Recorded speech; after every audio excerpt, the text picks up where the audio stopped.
बिस्मिल्लाहिर्रहमानिर्रहीम। अस्सलाम वालेकुम जी। उम्मीद है आप खैरियत से होंगे। सबसे पहले तो आप लोगों से रिक्वेस्ट है कि मेरे चैनल को सब्सक्राइब कर दीजिएगा और बेल आइकन के बटन को भी दबा दीजिएगा ताकि मेरी हर आने वाली वीडियो आप तक बर वक्त पहुँचती रहे। व्यूअर्स, आज बात करेंगे दुनिया क्रिकेट के उस हीरो की जिसको हम बहुत ज़्यादा इज्जत देते हैं और उसको हम बहुत बड़ा हीरो मानते हैं। मैं मानती हूँ कि उसने क्रिकेट की दुनिया में बड़े काम किए होंगे, लेकिन उसका मतलब ये नहीं है कि जब बंदे को इतनी ज़्यादा अल्लाह की तरफ से इज़्ज़त मिल जाए, लोग इज़्ज़त दे रहे हों, तो बंदा अपने आप को कोई बहुत ही अनोखी मखलूक समझने लग जाए, कोई बहुत बड़ा अपने आप को ब्रांड समझने लग जाए और गुरूर और नफ़रत में आ जाए और ऐसे ऐसे गंदे काम करने शुरू कर दे कि इंसानियत भी शर्मा जाए। और दूसरों के सामने वो बात जो है वो करते हुए भी बंदा जो है वो 150 दफ़ा सोचता है जो बात इस बंदे ने की है। मैं टीवी तो नहीं देखती, लेकिन मैं सोशल मीडिया से किसी न किसी हवाले से मुंसलिक रहती हूँ और मुझे सारी ख़बरों का पता होता है। और मेरी कोशिश यही होती है कि जब तक बात की मुकम्मल तौर पर तहकीक ना हो जाए तब तक मैं अपनी वीडियो जो है वो जारी ना कर सकूं, क्योंकि मुझे इस बात से कोई गर्ज नहीं होती कि मेरे व्यूज़ आएँ। बस मेरा मेन मकसद पहला यही होता है कि मेरी बात जो है वो दूसरों तक पहुँच जाए। अब इस बंदे को जिसको हमने हीरो बनाया हुआ है, मैंने तो नहीं बनाया हुआ, मुझे तो ये बंदा शुरू से ही पसंद नहीं है। और सुना है ये कोई टीवी में बैठ के शो करता है और उस शो के अंदर उसने ऐसी घटिया कमीनी कम ज़रफ़ सी बात की है कि वो बंदा फैमिली के सामने तो क्या किसी और के सामने भी वो बात नहीं कर सकता।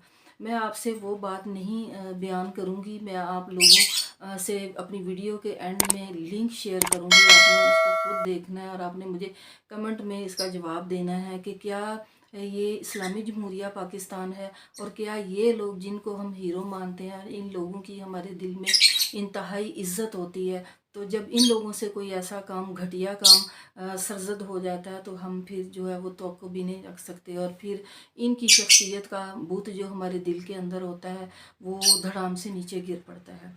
तो मैंने जब सुना तो यकीन करें कि मेरे तो रोंगटे खड़े हो गए और मुझे तो यकीन ही नहीं आ रहा था।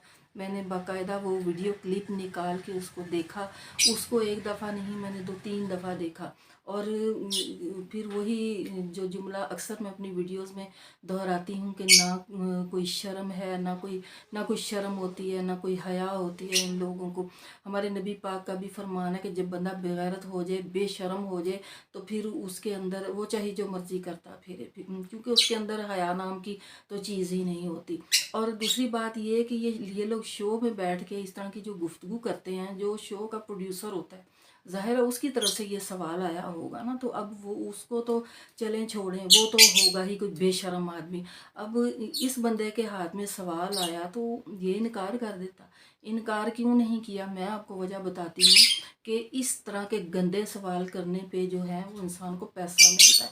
अब इस बंदे ने क्रिकेट में कितना पैसा कमाया होगा आप देखें। अभी भी इन लोगों को पैसों की ज़रूरत होती है। मुझे बताएं कितना पैसा चाहिए इसको। इसके बारे में भी हमारे नबी पाक सल्लल्लाहु अलैहि वसल्लम का फरमान है कि इंसान इतना लालची हो जाता है कि उसका पेट नहीं भरता और उसका पेट जो है फिर कब्र की मिट्टी ही जाके भरती है। और ऐसे लोगों का पेट जो है वो कब्र की मिट्टी ही जाके भरती है। और उस शो में इसने जब वो घटिया बात की सोनिया हुसैन से, ये कोई एक्टर है ड्रामे की, मैं इससे मिली हूँ लेकिन ये ऐसी तो नहीं, लेकिन इसने सवाल सुना तो सोनिया ने उसको टालने की कोशिश ज़रूर की। उसको उसको वो जब सवाल किया गया तो उसने उसको जो है इतना सीरियस नहीं लिया और उसने उसको टालने की कोशिश की। लेकिन इस बगैरत बंदे ने, जिसको आप शेब अख्तर कहते हैं, अपना कौमी हीरो मानते हैं, इसने दोबारा फिर वही सवाल दोहराया। तीसरी दफ़ा उसने फिर वही सवाल दोहराया और साथ में वसीम बदामी जो बैठा हुआ शर्म के मारे थोड़ा सा उसने मुंह नीचे किया, लेकिन हंस वो भी रहा है। तो ये चस्के लेने वाले लोग होते हैं और ये इस्लामी जमहूरिया पाकिस्तान है। पिमरा को इस चीज़ का नोटिस लेना चाहिए। पिमरा जो है वो कैसे नोटिस लेगा, वो तो शायद सो रहा है। तो अल्लाह ताला इन लोगों को हदायत दे। तो बहुत शुक्रिया। दुआ में याद रखिएगा। लिंक जो है वो मैं अपनी वीडियो के एंड में शेयर कर दूँगी। आपने वहाँ पे जाके वो गुफ्तगू जो है, जो घटिया गुफ्तगू, नाजेबा गुफ्तगू जो डिस्क्रिप्शन में मैं दूँगी, इस बंदे ने जो की है आपने ज़रूर देखनी है। बहुत शुक्रिया। दुआ में याद रखिएगा। अल्लाह हाफ़िज़।